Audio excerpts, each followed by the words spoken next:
Antes de entrarmos no capítulo 12 de Gênesis, vamos falar alguma coisa sobre mapas e arqueologia.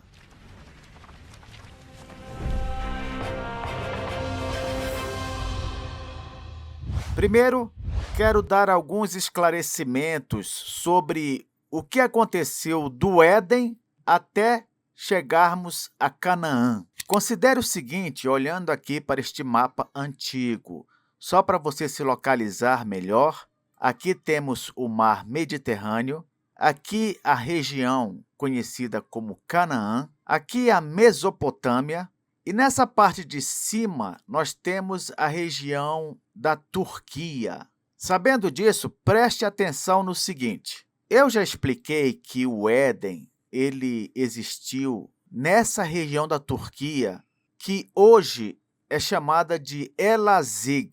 Então, se você for procurar no mapa ou pesquisar no Google para saber onde é que estava o Éden quando ele foi feito por Deus, ele estava na região que hoje é chamada de Elazig. O que aconteceu? Depois que Deus formou o homem, colocou ali no Jardim do Éden, e eles pecaram e foram expulsos dali, não demorou muito tempo e aconteceu o episódio do dilúvio. Então, provavelmente o povo estava em alguma região próxima do Éden, na época do dilúvio. Vamos imaginar que eles ficaram por aqui, ali, próximo do Éden, mas ainda na Turquia.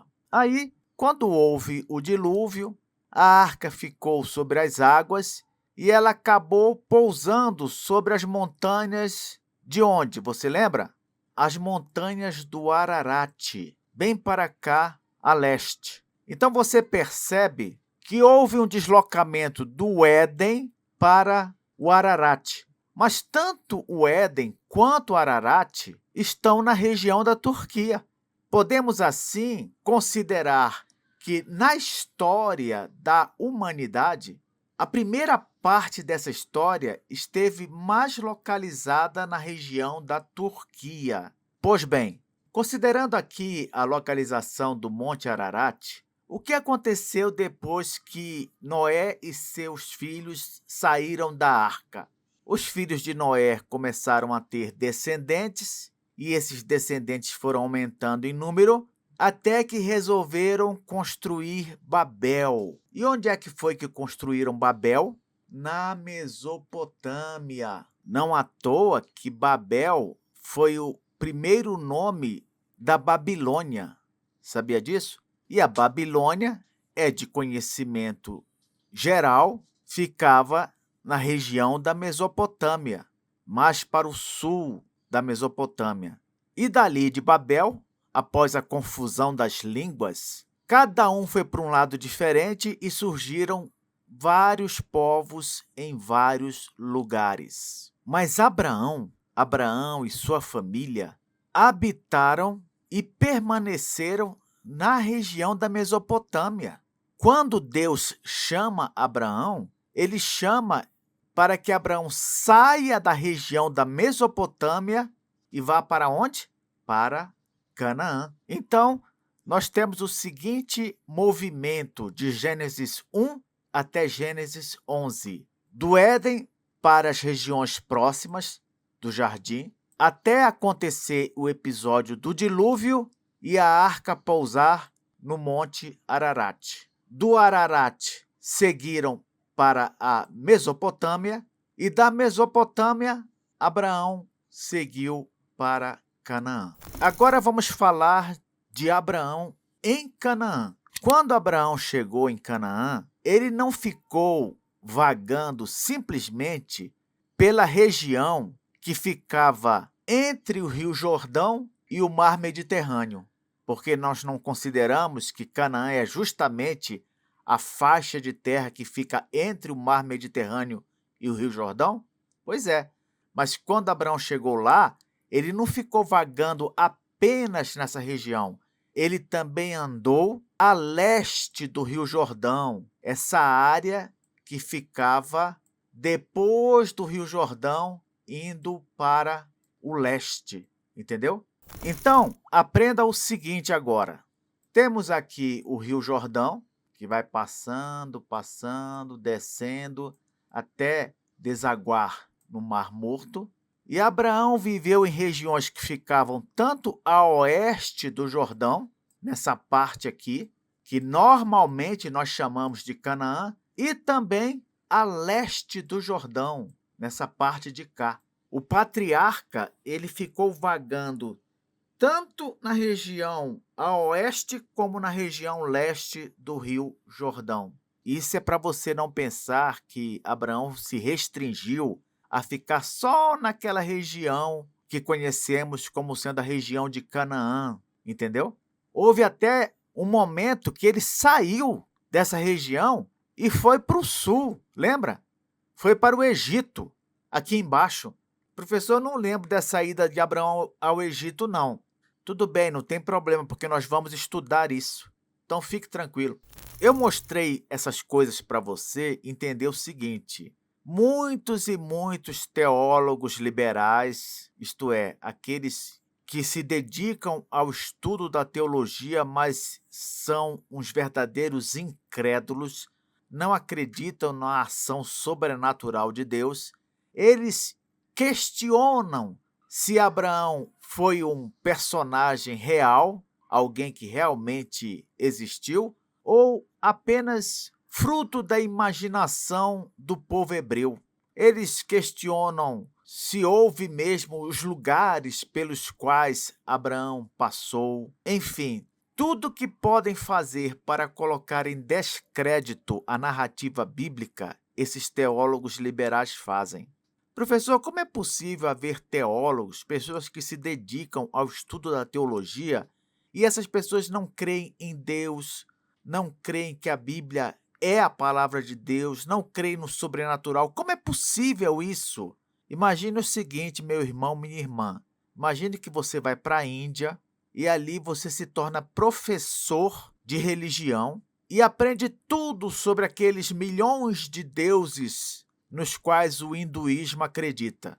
Você aprende tanto e sabe tanto que você é capaz de falar coisas que nem mesmo um indiano nativo sabe, no que se refere aos deuses do hinduísmo. Porém, embora tenha aprendido tudo sobre esses deuses, embora você tenha dominado o assunto de cabo a rabo, vamos dizer assim, você não crê em nenhum deles, não é isso? É possível alguém estudar uma religião, gostar de aprender sobre ela, dominar todos os detalhes, saber coisas sobre o Deus dessa religião, que nem mesmo alguém que nasceu aprendendo sobre ela conhece, e mesmo assim não crer nos deuses dessa religião. É assim que acontece com os teólogos liberais.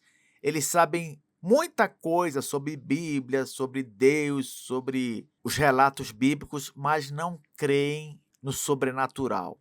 Não creem no Deus que nós cremos, infelizmente. Mas eu quero dizer para você uma coisa. Tudo que nós aprendermos sobre Abraão em Canaã são coisas que já foram comprovadas pela arqueologia e, portanto, são completamente dignas de crédito. Nós veremos aqui sobre costumes que havia em Canaã, veremos sobre lugares, veremos sobre determinados deuses e, para a vergonha dos incrédulos, temos grande quantidade de material arqueológico, geográfico e histórico para comprovar tudo que está relatado na palavra de Deus. A arqueologia já confirmou os movimentos de migração da época de Abraão. Não foi só ele, mas muitos e muitos migraram de uma terra para outra como peregrinos. Muitos desceram para o Egito por causa de fome, como ocorreu com o patriarca. Há documentos confirmando que havia mesmo um costume de apontar a esposa como irmã, com o objetivo de conseguir uma proteção legal. Então, quando nós estudarmos sobre aqueles episódios em que Abraão diz que Sara era sua irmã para não ser morto, Não era uma coisa que somente Abraão fez, não. Outros fizeram também. A estrutura patriarcal em que uma pessoa, o chefe da família, era chefe não só de sua casa, mas também de seus servos e servas, inclusive o responsável espiritual por eles, é algo que já foi confirmado também pela arqueologia e pela história.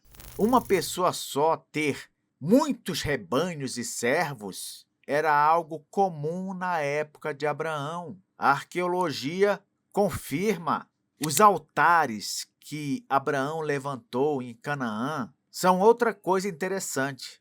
Por quê?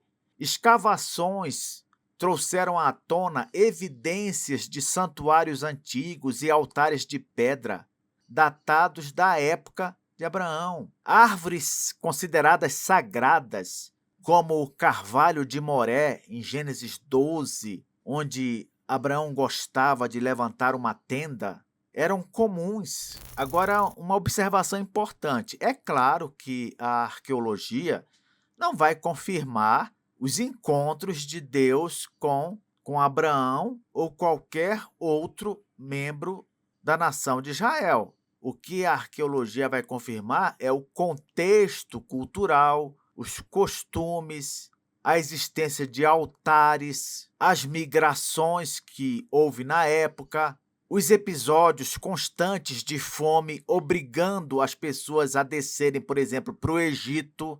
É claro que o evento sobrenatural, ele precisa de fé. Nós precisamos crer que eles aconteceram. Não somos dispensados de exercer fé. Então, fique tranquilo. Com respeito à parte histórica, geográfica, os costumes, procedimentos religiosos, tudo isso já tem um forte embasamento histórico e arqueológico, confirmando que a Bíblia é um livro confiável, à luz até mesmo das descobertas históricas. Sigamos para o estudo de Gênesis 12. Até lá!